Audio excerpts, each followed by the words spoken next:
هتفهمي كل شيء بعدين، بس انا هحكي لك قصه بسيطه كده ولازم تفهميها عشان ماما هتروح تحاول تهرب حسن. وانا دلوقتي هحكي لك مين حسن ده.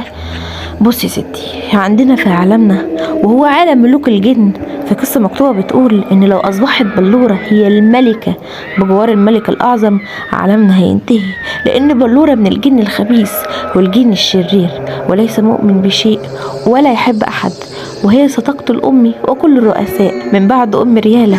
ولا تعلمي أن الملك الأعظم سيختار شخص واحد فقط من ريالة وعصوفة وبلورة وحرنكش، سيختار حسب عدد البشر، وأمي هي أطيب جن في هذا العالم.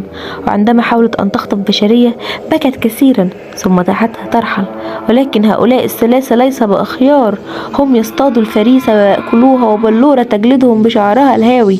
والقصة تقول أن عندما يتم تدويج بلورة ستأتي طفلة من الرهائن ستقتلها بشيء، وحسن هذا هو مجرد ضحية لتكميل عدد بلورة. وأمي قررت أن تظهر لك لترحلي من هنا، وعند تدويج بلورة ستأتي وستأخذك لتقتليها. أفهمت يا مليكة أم ماذا؟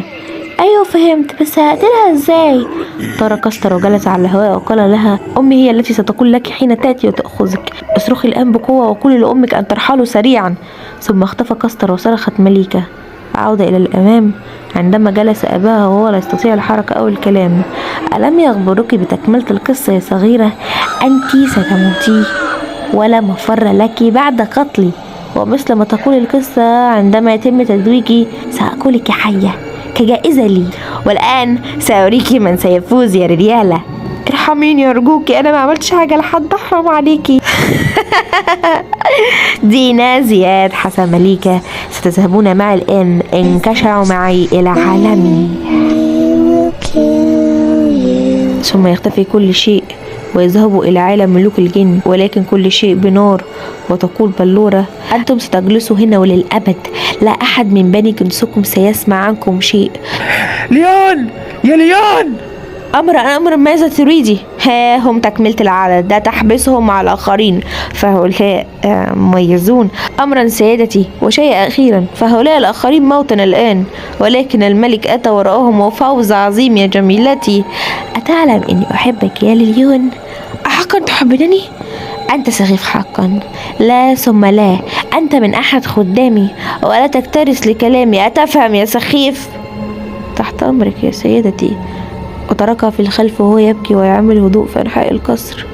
وفي أحد غرف الخدم: شفت عملت ايه معاك؟ عشان تعرف انها مش بتحبك، خليك كده تحت رحمتها وفي الاخر هتموت. قصتنا مش هتنتهي على موتها، خليك فاكر. اسكت، انت ما تعرفش حاجة، هي بتحبني اكيد. مش هسكت. انت فاكر اني ما اعرفش حاجة عن العلاقة اللي حصلت بينكم قبل كده؟ لا عبيط، العالم كله يعرف. علاقة ايه؟ انت عبيط. في القصة هيجي كظم وهيجيب طفل من أحد الملوك. ناس القصة ولا إيه؟ بقولك اسكت أنت وتخاريفك. يا ليون يا ليون يا سخيف! يركض إليها ليون سريعا تحت أمر، وقبل أن يكمل ترفع بلورة يديها على خده وصفعة قوية. لماذا فعلت هذا؟ إني غاضبة الآن، ألديك مانع؟ لا، ليس لدي. أتريد شيء آخر؟ لا أريد. اذهب يا سخيف. ثم تركها مرة أخرى وجميع صرخات الألم داخله. مور، بقولك أنا هساعدكم خلاص كده، انت صح.